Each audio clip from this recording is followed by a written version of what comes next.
नमस्कार दोस्तों, mentor fluent YouTube channel पर भगवत गीता की साइकोलॉजी पर एक अभूतपूर्व व्याख्या। मैं गीता हूँ दीप त्रिवेदी पुस्तक के हिंदी ऑडियो बुक समरी में आपका स्वागत है। एपिसोड 18 अध्याय 17। अर्जुन कहते हैं, मैं आपकी बात समझ गया। यहाँ मनुष्य का सब कुछ उसकी अंतरात्मा ही है और मनुष्य को उसकी शरण होकर उसके आदेशानुसार ही समस्त कर्म करने चाहिए। मैं समझ गया कि मनुष्य की अंतरात्मा ही उसका एकमात्र शास्त्र है। बाहरी तमाम शास्त्र और ज्ञान उसके आगे निरर्थक हैं। परंतु कृष्ण, सवाल यह कि जो मनुष्य अपनी अंतरात्मा से संपर्क न बिठा पा रहा हो तथा अपनी मान्यताओं के अनुसार श्रद्धा को बाहर से ओढ़कर उस अनुसार अपनी अंतरात्मा को छोड़कर अन्य देवताओं का पूजन करता हो, तो ऐसे में उसका यह पूजन सात्विक माना जाना चाहिए अथवा राजसी, या फिर कहीं ऐसा पूजन तामसी तो नहीं। अब कृष्ण कहते हैं, अब वैसे तो समय बीता जा रहा है। मैं अर्जुन को पिछली बार भी यह समझा ही चुका हूँ कि तेरे पास युद्ध करने के अलावा कोई विकल्प नहीं है, परंतु उसके सवाल पूछने से स्पष्ट हो जाता है कि वह अब भी युद्ध करने हेतु तैयार नहीं है। हालांकि अब की उसके सवाल में ईमानदारी भी है तथा जिज्ञासा भी। वह स्पष्ट कह रहा है कि मनुष्य की अंतरात्मा उसका सब कुछ है। यह तो मैं अब समझ गया, परंतु उसमें स्थित न हो पाऊँ तो क्या, उसकी आवाज़ न सुन पाऊँ तो क्या। ऐसे में तो मुझे अन्य ज्ञानियों द्वारा रचित शास्त्रों का ही सहारा लेना होगा। तो ऐसे में मेरा वह सहारा सात्विक होगा, राजसी होगा या तामसी होगा। अब जब सवाल इतना उचित है तो उसको कृष्ण से विस्तार पूर्वक उत्तर मिलना ही है। सो मैंने उत्तर देते हुए कहा कि हे अर्जुन, अपने स्वयं के शास्त्र और संस्कारों को ठुकराकर बाहरी शास्त्रों से प्रभावित होने वाले लोग सात्विक, राजसी व तामसी तीनों प्रकार के हो सकते हैं, क्योंकि यहाँ भी सवाल तो उसकी मनोदशा का ही होता है, बाह्य कर्मों या प्रभावों का नहीं। अतः पहले तो तू ऐसा समझ कि सात्विक, राजसी व तामसी मनुष्य की मनोदशा होती है, उसके कर्म नहीं। तू ऐसा समझ कि सात्विक, राजसी व तामसी मनुष्य की मनोदशा होती है, उसके कर्म नहीं। खैर अर्जुन, जगत में त्रिगुणी माया के आधार पर तीन तरह के पूजन करने वाले लोग मौजूद हैं। उनमें सात्विक मनोदशा के लोग देवों यानी श्रेष्ठ ज्ञानियों, कलाकारों तथा वैज्ञानिकों के प्रति श्रद्धा रखते हैं, क्योंकि ये सभी अपने कर्मों से सर्व के उद्धार में लगे होते हैं। वहीं राजसी मनोदशा के व्यक्ति राक्षसों यानी धनवानों तथा सत्ताधीशों के प्रति अपनी श्रद्धा जताते हैं। लेकिन तामसी प्रवृत्ति के लोग तो भूतों यानी मृत्यु पा चुके देवता तथा राक्षसों की मूर्तियों के प्रति भी श्रद्धा रखते हैं। फिर ऐसे ही लोग अहंकार, कामना व आसक्ति के बल पर मनः कल्पित यज्ञ, तप व पूजन किया करते हैं। ये लोग अपनी अंतरात्मा का तो उल्लंघन करते ही हैं, साथ ही जीवित मनुष्यों का भी तिरस्कार करने वाले होते हैं। ऐसे लोग जीवितों की अवहेलना कर मुर्दों पर अपनी ऊर्जा तथा अपना धन व्यय करते हैं। हे अर्जुन, सात्विक, राजसी और तामसी का यह भेद श्रद्धा के विषय में ही नहीं, जीवन के हर छोटे मोटे कर्मों में भी प्रकट होता रहता है, क्योंकि कर्म कोई भी हो, अंत में मनुष्य से हर कर्म करवाती तो उसकी मनोदशा ही है। इसलिए तो मैं कहता हूँ कि सात्विक, राजसी और तामसी कर्म नहीं, मनुष्य की मनोदशा होती है। इसी बात को यदि मैं भोजन में रुचि रखने के संबंध में कहूँ तो कड़वा, बासी, कच्चा और चिकन भोजन प्रायः तामसी प्रवृत्ति के मनुष्यों को पसंद आते हैं। भोजन की चर्चा मैं इसलिए कर रहा हूँ कि शरीर का असर मनोदशा पर तथा मनोदशा का असर शरीर पर पड़ता है। और यही कारण है कि मैंने जीवन भर कभी शरीर का तिरस्कार नहीं किया, क्योंकि अंत में अंतरात्मा भी रहती तो शरीर में ही है, उसका घर तो शरीर ही है। खैर, वैसे ही प्रायः गरम व तीखे भोजन राजसी मनोदशा के व्यक्ति को प्रिय होते हैं और आयु, बल तथा स्वास्थ्य बढ़ाने वाले भोजन सात्विक मनोदशा के व्यक्ति को प्रिय होते हैं। परंतु अर्जुन, जो इन तीनों गुणों के पार होकर अपनी अंतरात्मा में स्थित है, उन्हें न तो कर्मों का और न ही भोजन का कोई भेद होता है। वह कुछ भी व कितना भी खाए, उसका उनकी मनोदशा पर असर नहीं होता है। मेरा ही उदाहरण ले, मैं जीवन भर 56 भोग खाकर भी कभी अपनी अंतरात्मा से विचलित नहीं हुआ। खैर अर्जुन, वैसे ही यज्ञ यानी कर्म भी मनोदशा के अनुसार तीन प्रकार के होते हैं। कर्म करना ही कर्तव्य है, ऐसा मानकर बिना फल की आशा के जो कर्म करते हैं, उनके तमाम कर्म सात्विक माने जाने चाहिए। वहीं अहंकार से भरकर या फल को निगाह में रखकर जो कर्म किए जाते हैं, उन्हें तू राजसी जान। परंतु बिना अन्नदान से तथा बिना दक्षिणा के अर्थात अपना या अन्यों के हित अहित का ध्यान रखे बगैर जो कर्म किए जाते हैं, उन्हें तू तामसी मान, क्योंकि क्रोध या बेहोशी के कारण किए गए ऐसे कर्म हमेशा अपने समेत सबका अहित करने वाले ही सिद्ध होते हैं। हे अर्जुन, आगे यह भी समझ कि कोई भी मनुष्य कर्म शरीर, वाणी तथा मन तीनों से करता है। ज्ञानियों का सम्मान करना तथा कभी किसी को अकारण न सताना, यह शरीर संबंधी तप है। वैसे ही यथार्थ यानी सामने वाले के हित की बात करना और किसी को अकारण न उकसाना, यह सब वाणी संबंधित वे तप हैं जो हर एक को करने ही चाहिए। वहीं अपने मन की शांति व प्रसन्नता बनाए रखना, यह मन संबंधी तप है और मनुष्य को अपने शरीर, वाणी तथा मन से लगातार इस प्रकार के कर्म करते रहने चाहिए। इसे ही तप कहा जाता है। दरअसल तप हमेशा मनुष्यों के कर्मों से झलकता है, इसलिए सीधे तौर पर तू ऐसा समझ कि कर्म चाहे शरीर से किया जा रहा हो या वाणी से, या फिर कर्म मन से ही क्यों न किया जा रहा हो, उसमें फल की चाह का अभाव होना ही सात्विक तप कहा जाता है। बाकी तो मान व सत्कार पाने हेतु अथवा स्वार्थ से भरकर जो कोई भी कर्म किए जाते हैं, उन तमाम कर्मों को तू राजसी तप जान। और जो मूर्खतापूर्वक अकारण अपने ही शरीर तथा मन को सताने हेतु हठपूर्वक किए जाते हैं, उन तमाम कर्मों को तू तामसी तप समझ। हालांकि अर्जुन, इस पूरे ज्ञान की सबसे गहरी बात भी मैं तुझे समझाता हूँ। जिस कर्म से बाहर कहीं कोई भी रत्ती भर प्रभावित नहीं होता, उन कर्मों का कोई बंधन मनुष्य को कभी नहीं पकड़ता है। परंतु मनुष्य की सारी समस्याओं की जड़ वे कर्म हैं जिनसे अन्य प्रभावित होते हैं, और यही मनुष्य को सावधानी बरतने की जरूरत है।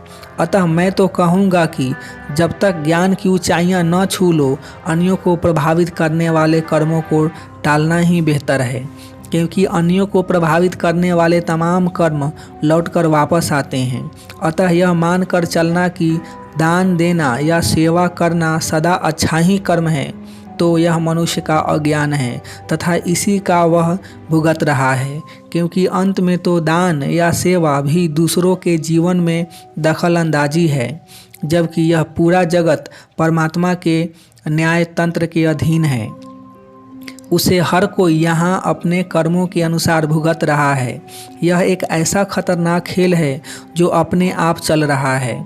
अतः इस खेल में दखल अंदाजी बड़ी सोच समझकर करनी चाहिए। परंतु जब तक जीवन है, हमारे व्यवहार से दूसरे प्रभावित होते ही हैं। सो अर्जुन, मैं तुझे दूसरों से व्यवहार करने के तरीके बतलाता हूँ, जिससे तू कर्म करते हुए भी कर्मों के बंधन से सदा के लिए छूट जाएगा। शुरुआत मैं दान से ही करता हूँ, दान यानी मदद। अब वैसे तो किसी की मदद करना अच्छी ही बात है, परंतु इसमें भी सावधानी बरतना आवश्यक है, क्योंकि यहाँ भी सवाल मनोदशा का ही है।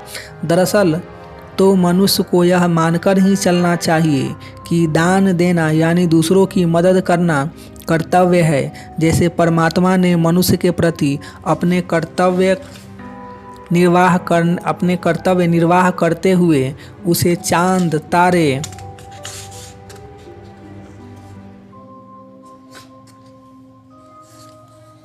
जैसे परमात्मा ने मनुष्य के प्रति अपने कर्तव्य का निर्वाह करते हुए उसे चांद, तारे, हवा, पानी और खनिज दिए हैं, वैसे ही एक मनुष्य होने के नाते सबकी मदद करना मेरा कर्तव्य है। गहरे में ऐसा विश्वास पूर्वक मानकर जीवन जीने वाला श्रेष्ठ है, परंतु फिर भी ऐसे ज्ञानी को भी दान देने से पूर्व सावधानी बरतनी तो आवश्यक होती ही है। उस ज्ञानी को भी दान देने से पूर्व समय, स्थान तथा पात्र का ख्याल रखना ही होता है। गलत समय यानी पेट भरे व्यक्ति को जबरन खाना नहीं खिलाया जा सकता है। वैसे ही दान देते वक्त मनुष्य को स्थान का भी हमेशा होश बनाए रखना होता है। चल, यह बात मैं तुझे तेरे ही उदाहरण से समझाता हूँ। तो निश्चित ही अकारण दूसरों को मारना गलत है, परंतु युद्ध के मैदान में अकारण युद्ध प्रारंभ होने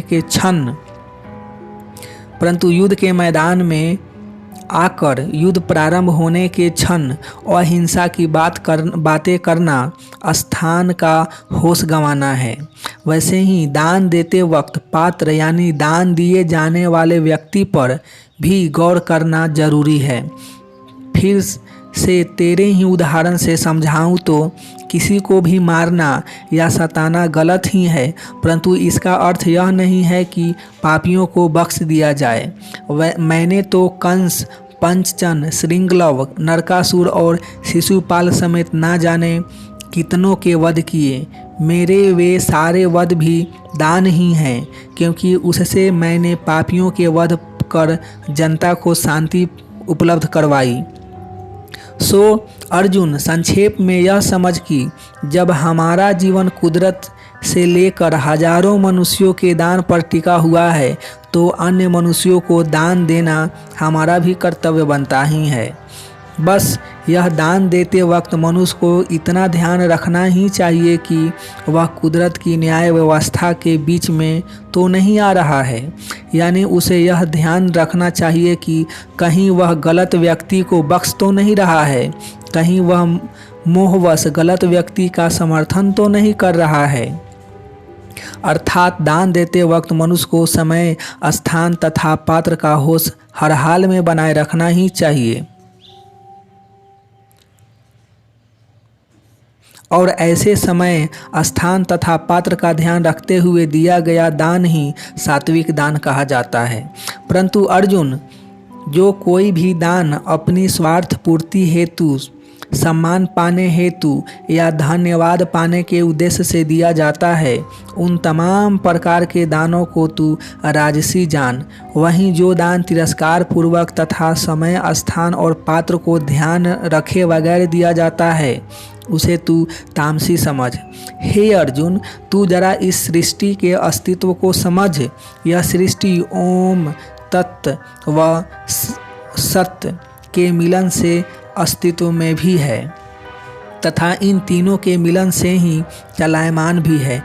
ओम यानी सर्वव्यापी, वह परमात्मा जो सर्व के हित में रत है, अतः हर कर्म की शुरुआत उसे सर्व के हित की रक्षा के प्रण से ही करनी चाहिए। तत् यानी यहाँ सब कुछ परमात्मा ही है, ऐसा भाव हर कर्म करते वक्त होना ही चाहिए। अर्थात हर कर्म करते वक्त मनुष्य को यह समझना ही चाहिए कि इस कर्म से होने वाले जो कुछ भी लाभ हानि हैं, वे परमात्मा के ही हैं। अतः उसे कर्म करते वक्त जाति स्वार्थ में कोई भी अलग से फल की कामना नहीं करनी है। और सत्य यानी सामने जो कर्म है उसी में ओम का ध्यान रखते हुए सर्व के उद्धार हेतु कर्म करना है। सत्य का अर्थ ही है सामने पड़ा कर्म। सत्य का सीधा अर्थ कहूँ तो कर्म न तो खोजने जाना है और न ही सामने आए किसी कर्म को टालना है। और इसी बात को तेरे उदाहरण से समझाऊं तो यह सामने आया युद्ध तेरे लिए सत्य है। अतः तुझे सत्य की प्राप्ति हेतु युद्ध का मैदान छोड़ जंगलों में नहीं जाना है, बल्कि इसी युद्ध को सत्य मानकर गले लगाते हुए इसे ओम यानी सर्व के हित को ध्यान में रखते हुए करना है। इसे परमात्मा का प्रसाद समझना है तथा तत् यानी हार जीत सब परमात्मा का ही है यह मानते हुए युद्ध करना है। इसी ओम तत् सत से पूरी प्रकृति के कर्म हो रहे हैं तथा मनुष्य को भी सामने आए सारे कर्म ओम तत् सत तीनों को ध्यान में रखकर ही करने हैं। हे अर्जुन, इनमें से एक की भी अवहेलना करके किए गए कर्म न इस लोक में फलदायी होते हैं और न उस लोक में। अतः यह युद्ध ही तेरा एकमात्र सत्य है। बस जहन में परमात्मा को रखते हुए सब कुछ परमात्मा है ऐसा मानकर युद्ध करने हेतु खड़ा हो जा। एप्लीकेशन 22। इस अध्याय में कृष्ण हमें व्यवहार का तरीका सिखा रहे हैं। वे कह रहे हैं कि दान देना यानी मदद करना अच्छी बात है, पर हरेक को दान देना या हरेक को मदद करना कतई ठीक नहीं है, क्योंकि यहाँ किसी के पास इतना नहीं है कि वह सबको सुखी कर सके। सबके पास सीमित ही है। अतः अपने सीमित सोर्स को देखते हुए सिर्फ योग्यता के आधार पर मदद की जानी चाहिए, रिश्ते या ममता के वश में आकर नहीं। मदद करते वक्त पक्षपात सर्वथा गलत है और यह सारे सिद्धांत हर प्रकार की मदद पर लागू होते हैं। सलाम भी करना हो तो बड़े वैज्ञानिकों, कलाकारों तथा चिंतकों को किया जाना चाहिए, अहंकारियों को नहीं। सो कृष्ण यहाँ कह रहे हैं कि मदद हमेशा समय, स्थान व पात्र को तीनों को ध्यान में रखकर करनी चाहिए।